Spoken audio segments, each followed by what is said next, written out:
Hey guys, I choose to know where the camera is on this. Okay, I am Sharnael Wolverton. My name is Sharnael Wolverton Sihon. I'm a naturopathic doctor and your team leader. Some of you may or may not know that. Today, I choose to talk to you guys about limiting belief systems and how to shift those. I want to make sure that I'm live here. Team Swiftfire, am I live? Let's see, am I?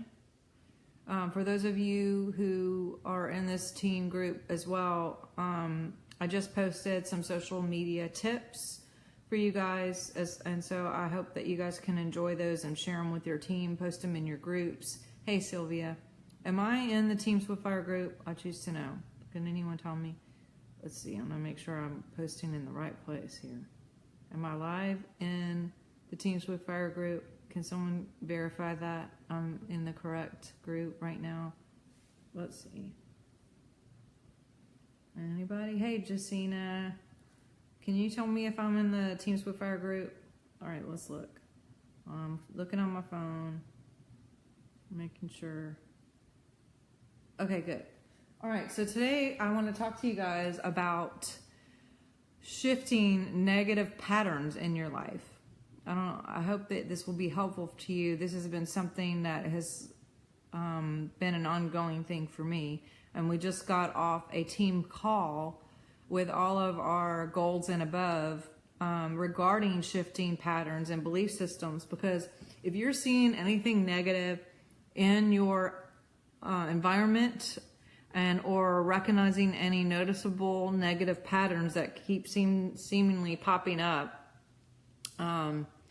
that's something that we are creating. That's something you and I create. And so it's time for us, as we recognize, first of all, to be able to recognize anything that isn't lining up with God, any limiting belief systems that may be here, and be unable to identify them. The scriptures say, let the weak man say, I am strong. It doesn't say, let the strong man just be strong all the time and remember that he's always strong, although that would be super great. But part of shifting the pattern is actually to even know what pattern needs to be shifted.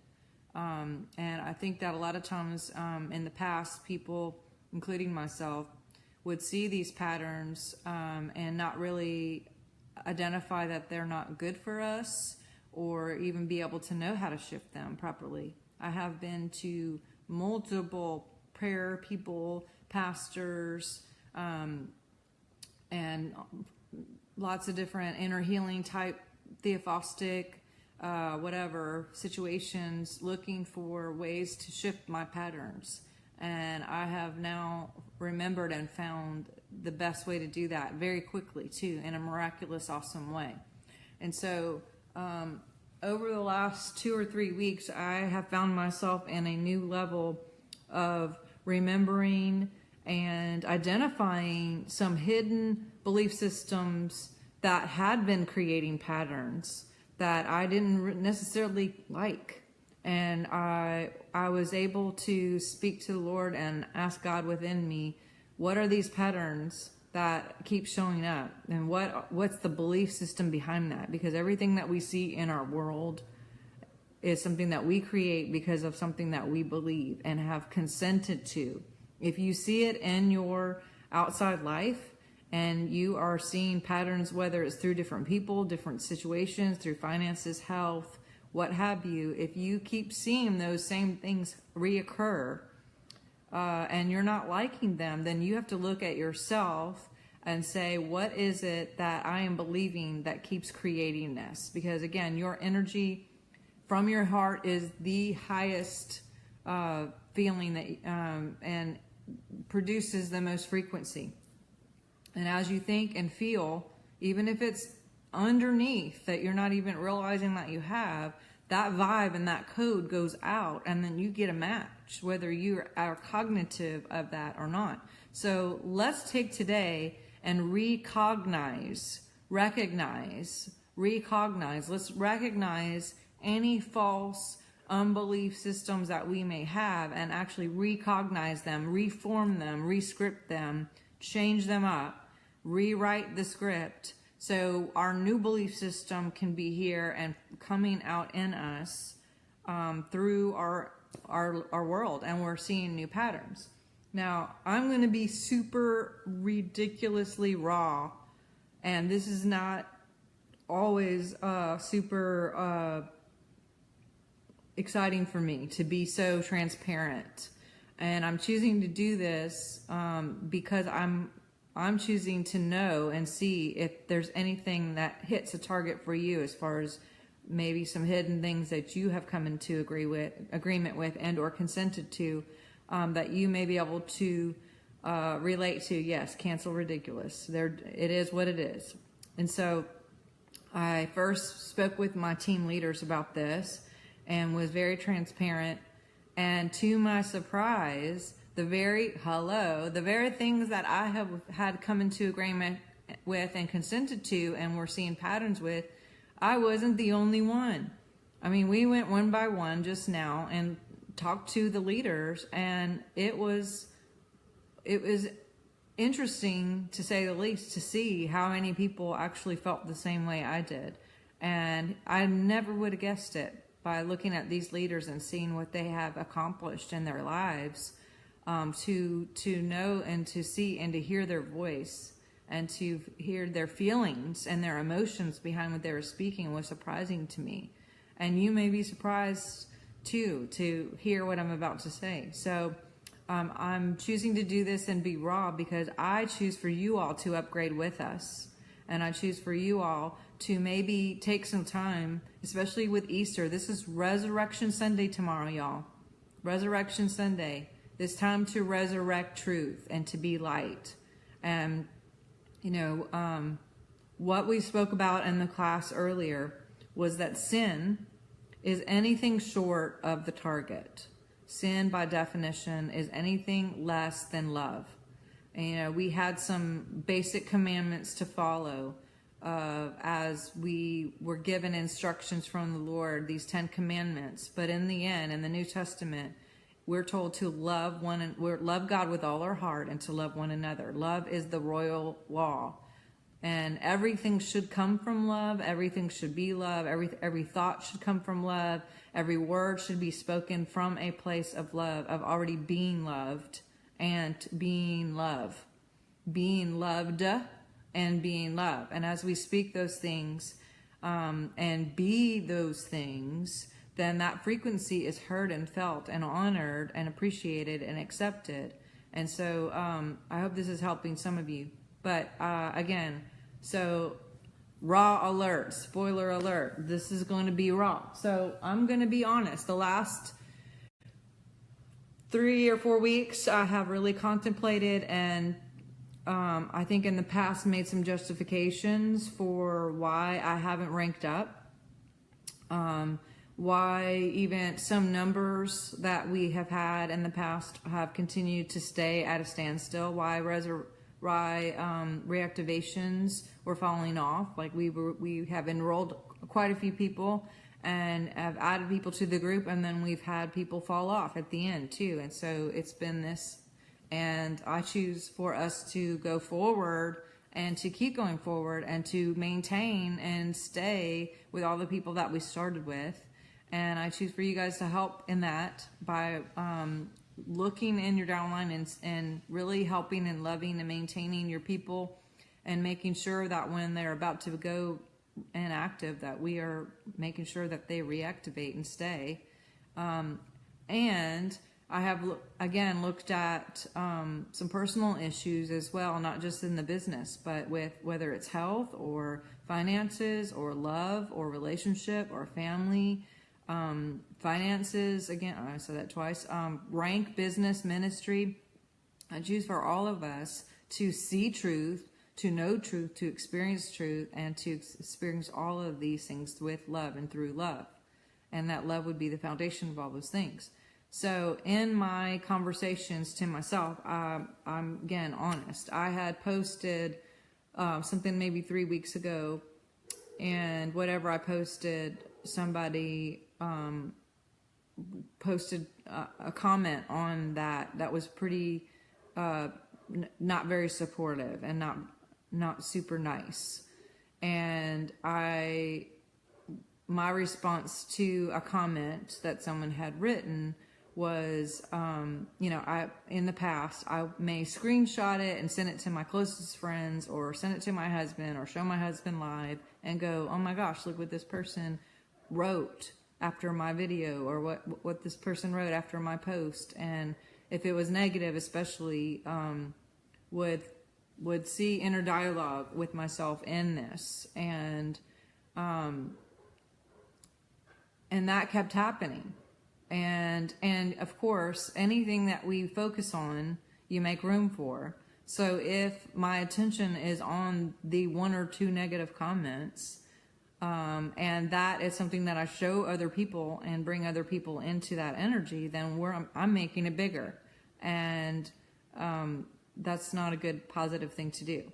And so when I really looked and dug deep in, what was my belief system about being in the spotlight, or being a person of influence, or being center stage, I realized that I hated some of the comments.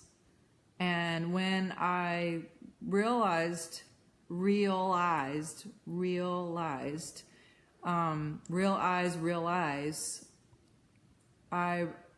whatever you hate, you get more of.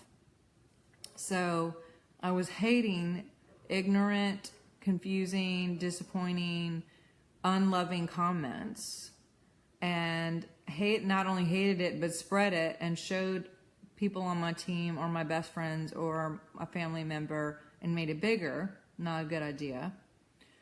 And then I had to sit and ask myself, well, what am I believing about this? And I realized that I had a subconscious belief system that when I am seen, when I am in the spotlight, when I am high ranking, when I'm a person of influence, when I'm in charge, when whatever, that I am a bigger target for negative things. Yes. And to be more specific, I had a recollection of a saying that someone had drilled into me by the church, no judgment, that with new levels come new devils. That's not the best belief system. How many agree that that's not really a good belief system to have? And it's not something that the church should be agreeing to or consenting to. It's not something that any of us should consent to. And I looked at Brian and I showed him this text and I said, what if this is the thing that's keeping me from growing in my rank or growing with my team, is me hating these comments and me agreeing and believing that as I grow and get more influence, that I'll be a target for negative energy, and I'll be a bigger target for people to hate. Haters gonna hate, cancel. And so I quickly reevaluated and rescripted, and my new belief system and my new standard is that as I shine my genius and as I shine my light and as I stay in love, that I am a bigger target for love. I'm a bigger target for support. I'm a bigger target to be celebrated and honored and respected and accepted, and that I am, and that God is in me fully. Because and even in these scriptures, Jesus died on the cross for us, who he himself was rejected. And guess what? The new resurrection of that is I am accepted and he is accepted in me. We're all accepted, and we're not just accepted. We're not just enough, because I don't like just being enough.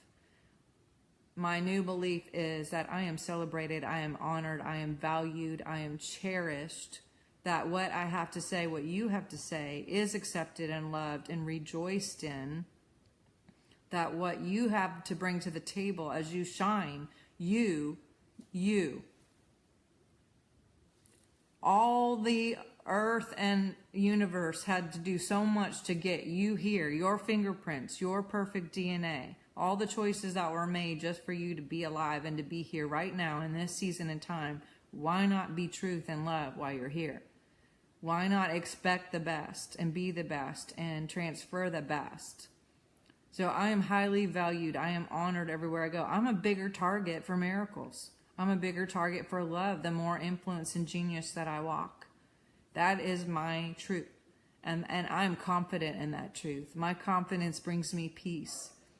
My genius and my shiny, brilliant, awesome, loving self supports my team and loves my teams and sees all of you in victory as well as you share your genius and you expect your support, your targeted support, your love, your wonderful comments, your followers that follow you, that come to your meetings, your teams that come and show up because leaders show up. I made a list of some other things that we may actually come into agreement with and consent that aren't necessarily good. But again, let the weak man say I'm strong.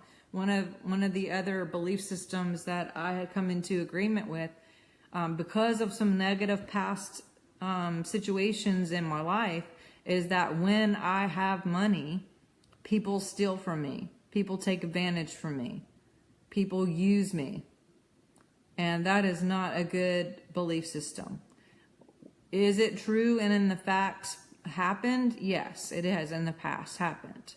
And the more that I stay in that and the more that I believe that and the more that I consent to that, I continue to create that and I'll be right.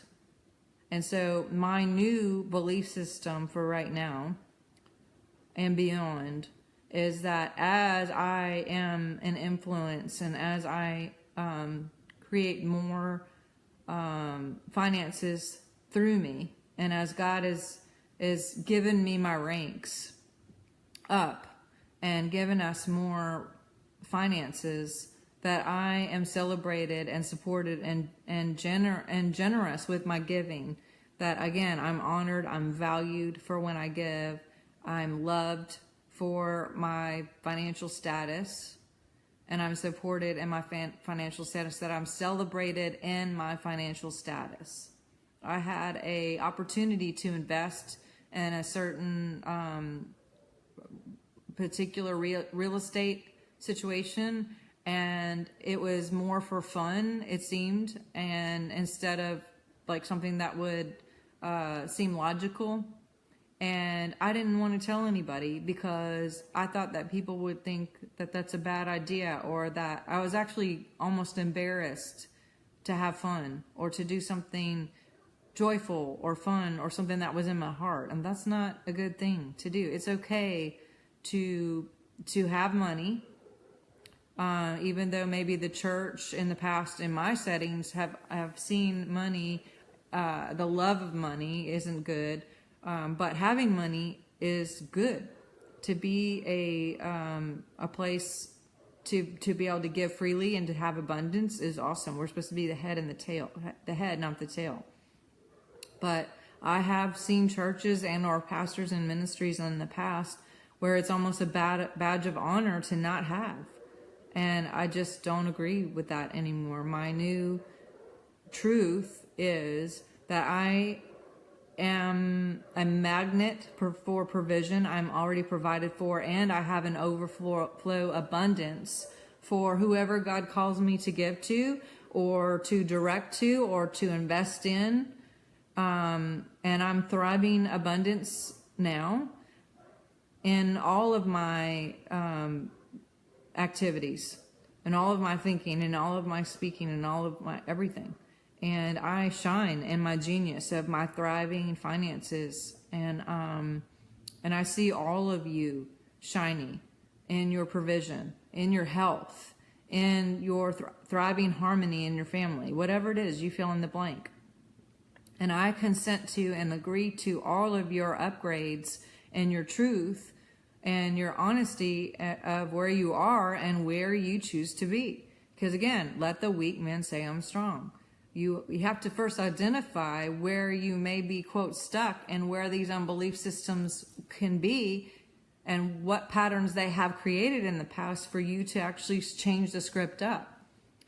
When sin happened in the garden, sin was Adam and Eve choosing to do things outside of God. And when they did, the consequence was, okay, now God's outside. But the reconciliation, and when Jesus came back and died for us and was resurrected, that gave us access to him again. That gave us Holy Spirit. He went to the kingdom of God within here, and now we all have access here fully of everything that he is. It gave us reconciliation. It gave us access to provision, health, miracles, divinity. And if you didn't listen to the call that I did with Nick, I really encourage you to do that. But sin is separation. Sin is seeing God as an outside entity. Union is living true. Union and realizing to be, having him fully in us and working through us through all those things. That's what truth is. That's what union is. It says that we're supposed to remember communion every day. And I say moment to moment to stay. It's a habitation. That we are the temple. He's within us fully. It's not just a part-time, when we think about it, God's in us kind of deal. I am love, which is God, and I stay. I'm not saying I'm God. I'm saying God is in me fully, and I stay to be. And there's plenty of videos on to be or not to be. If you are 90% full on God, then you're still not full on God. There's 10% here of doubt or fear or whatever those things are, then you are going to still create patterns that are less than God. And anything less than God or less than love isn't full on and isn't seeing the miracles that we're supposed to be doing here. We're supposed to be the hands and feet. He has called us here to project him, to project him out, to duplicate, to demonstrate, to be a demo of him. And when we are walking in anything less than what he truly is fully, then we're going to see patterns that are less than, and that are a little bit more human and a little bit less than God.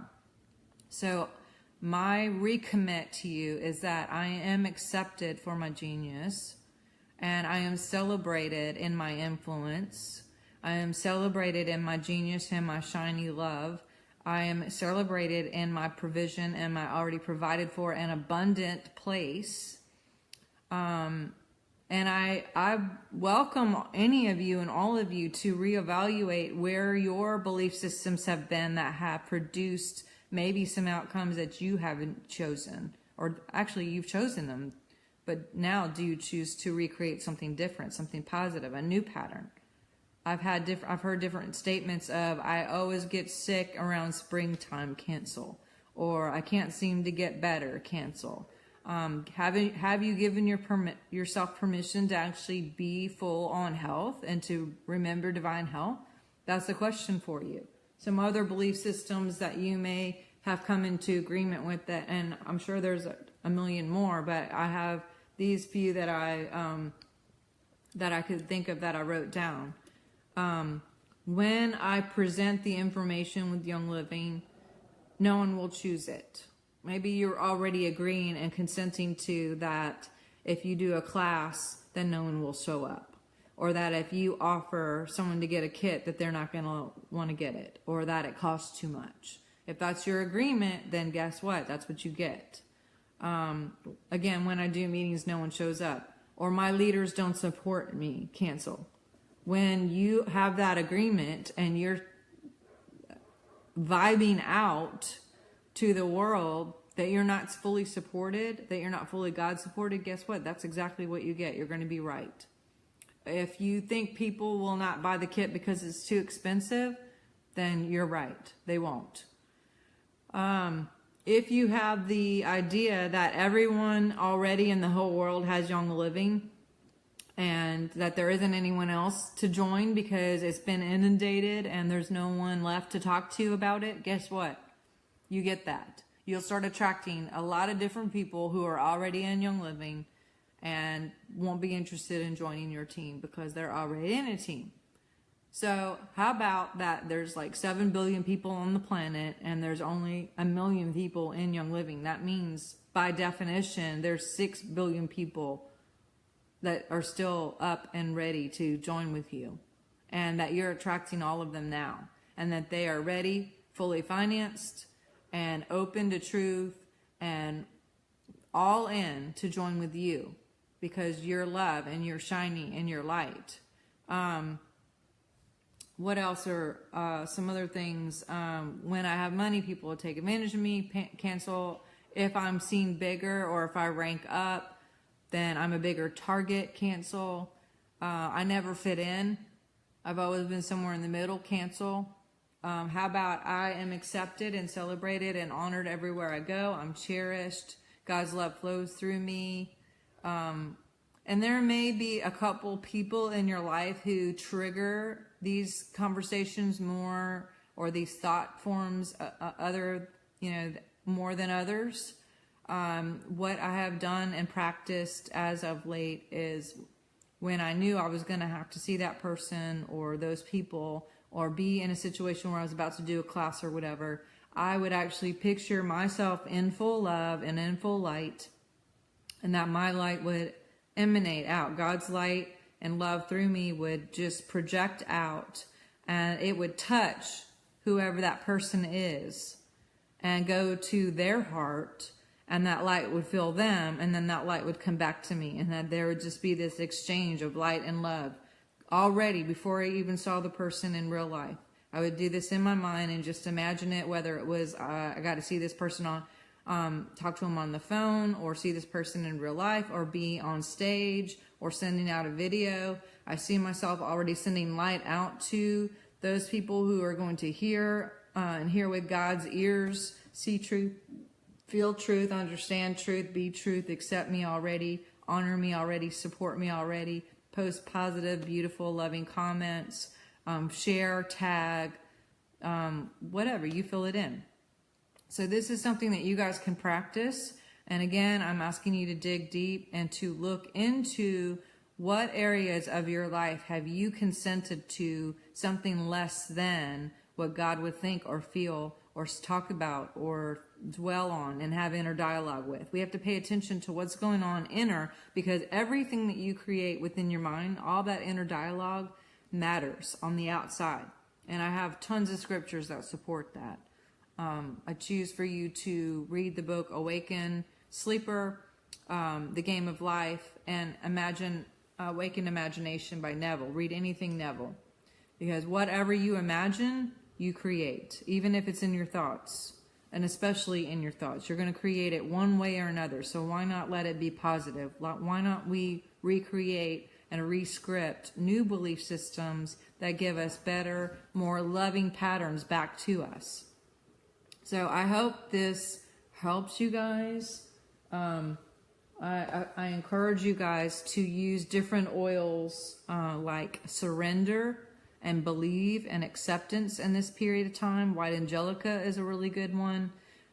In the past, I was sharing with my team earlier on the call, I used to look, I never really dug into using acceptance or surrender. I even thought of surrender as a negative word, actually, because I'm not a quitter.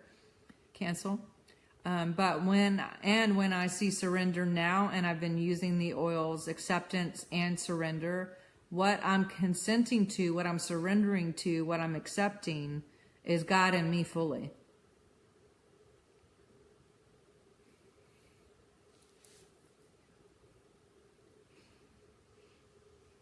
I surrender all. I empty myself completely, and I remember Him fully in me. I surrender any limiting belief systems now, and I re-script what God would think and what God would see and what God would feel and what God would hear in the situation. I accept God and me fully, because I cannot be accepted by anyone else if I don't accept me the way I am, and I don't love me the way I am, and I don't see perfection in me. I choose for you to see perfection in you. I choose for you to accept you and to remember your acceptance and your celebration and your honor and your value right now, today. White Angelica is great that you wouldn't take any negative energy on. Sage is really good too. Sage and white angelica is great. And I have been inundated with people who have sent this "I am more than enough" or "I am enough" statements with their bracelets and their t-shirts and their hats that say "I am enough." I don't consent to that. I'm celebrated. God wouldn't say I'm more than enough. That's just my feeling. Enough isn't enough for me. I am exuberantly celebrated. I am honored immensely. My genius shines, and I am accepted, honored, loved, cherished. And I enjoy being cherished. I enjoy that my investment to you and to my world is accepted, loved, honored, and cherished. So if you had come to me and said, I make this blank amount of money and it's enough, but I want a little bit more, I want more than enough, that specific declaration and or consent can give you one more penny next year. And that's not enough for me. I choose abundance. I choose overflow. I choose provision and provided for in all circumstances of every part of my life, whether it's my ministry, my business, my wellness center that's already built, my family, my thriving, harmonious family, my thriving, harmonious health, my divine health. And so I do encourage you again to take some time and look to see what's going on in your world. Because if there's anything negative that's happening around you, it's a mirror for you to look at. So you can go, oh, God's just showing you, holding up this mirror so you can see, oh, wow, this is being created because of something I believe. And reevaluate what it is that you have believed and or thought about and or had inner dialogue about to make that happen. Everything is an inside job. You have power to create. You are a co-creator with the guy who created the entire universe, and we're still creating one way or another. There are no idle words. The scripture says every idle word will be given account in the day of judgment. The issue is there are no idle words. In the day means now. It's not someday after we die. It's now. It comes right back to us. And in the day of judgment, judgment means the law. And when I looked up idle, it just means words that don't bring life. So yes, words that don't bring life, you'll be judged on. But guess what? You'll be judged on the things that are positive too. You can have positive consequences. So the more that we remember and who we are, what we're doing, and Him fully to be or not to be, that is the question. But as we are and remembering, reminding, and living full as we do have that access because of Easter tomorrow, we get to choose our life. We get to create our life. We get to co-create what our new reality is. And my new reality is I am a Royal Crown Diamond or better, that I have investments all over that are producing abundant income monthly, that everything that I'm required of, with whether it's finances, health, harmony, peace, joy, happiness, provision, health, all those things, that everything is here already for me to create and for me to experience and to see and to enjoy. Outcome map, do your treasure maps. There's a lot of different things. Get with your team and have a little group agreement time. I encourage you to do that. I just sat down with my daughter who just read The Game of Life. She's 17 years old. She read The Game of Life. I encourage you to do that. I love my little monkey. She has been creating miracles all over the place and enjoying seeing her miracles. And So she came up to tell me about the miracles that she had just created, and we sat down and we wrote out a few miracles that we chose to all come into agreement with as a group. It was Brian, him, and I, and we all came into agreement that we chose to see these things. You know, da da da da. We named them. We're like, and we wrote, I enjoy getting a phone call saying that my apartment or my house is rented out, and that we're already receiving monthly income from that apartment, from that house. But there's several different ones, and they've all come to pass as we have held that collective space of agreement and already seen it and experienced it in our minds over and over again and replayed it. Then we got it. We created that together. I would suggest get with your teams and see what is it that you have had limited space about. What is it that you've created negative patterns with? What are your beliefs that are creating these things? And get with your teams and identify what the less than is, what sin is in your life. And I say sin, meaning you've missed the mark. The word sin means to miss the mark, to not be, and remember fully, union. Sin is separation. So look where you've been separate. Look at what you've talked about that may have been separate. Look at what you've thought about that may have been separate. Look and see what's going on in your world that seems a little bit disjointed, and ask God to help you see and perceive how he would see the situation, and to rescript it to create some great and glorious, miraculous splendor, new patterns in your life. And I vote your victory. If any of you care to share your personal subconscious, now conscious belief systems that have got you where you are, please feel free to inbox me and tell me how you choose to recreate the script. So I can vote your victory. But get with your teams, get with your family, do whatever you choose to recreate your new world. I hope this has been helpful for you. Get your belief, get your acceptance, get your sage, get your surrender, douse it on, and remember, hope too. And I vote you guys' victory. I love you guys. Have a wonderful Saturday and a wonderful Easter. Talk to you soon, all right? I love you.